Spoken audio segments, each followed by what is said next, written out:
જો તમારું બજેટ 22,000 નું છે તો આ રીલ તમારા કામની છે, અને જો તમારું બજેટ 22 નું 44 નું છે તો આ રીલ તમારા કામની છે। વેકેશન હજી ચાલુ જ છે, 4 એક્ટિવા લઈને આવી ગયો છું, હાલો વારા ફરતી ડિટેલ આપી દો। એક્ટિવા લવર્સ છે બાપા સીતારામ। પેલી ગાડીની વાત કરી દે તો 2009-10 નું મોડલ મળી જવાનું છે, એટીટી મોડલ રહેવાનું છે, રાજકોટ લોકલ પાસિંગ રહેવાનું છે, આખું ઓરિજિનલ મળી જવાનું છે।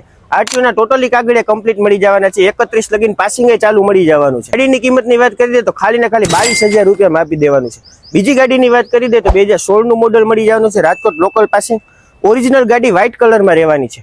આ ગાડીની કિંમતની વાત કરી દે તો ખાલી ને ખાલી 42,000 રૂપિયામાં આપી દેવાની છે। ત્રીજી ગાડીની વાત કરી દે તો 2016 નો 12મો મહિનો એક્ટિવા 3G રહેવાનું છે, રાજકોટ લોકલ પાસિંગ ફર્સ્ટ ઓનરની ગાડી રહેવાની છે, કમ્પ્લીટ ગાડી મળી જવાની છે। આ ગાડીમાં કઈ ખર્ચો કરવાનો રહેશે નહીં। કિંમતની વાત કરી દે તો 42,000 માં આપવાની છે। ચોથી ગાડીની વાત કરી દે તો જેમી ગ્રે કલરમાં રહેવાની છે, 2017 નું model Activa 3G, Rajkot local passing સારી કન્ડિશનમાં મળી જવાનું છે। આ ગાડીમાં પણ કઈ ખર્ચો કરવાનો રહેશે નહીં। કિંમતની વાત કરી દે તો 44,000 માં આપી દેવાની છે।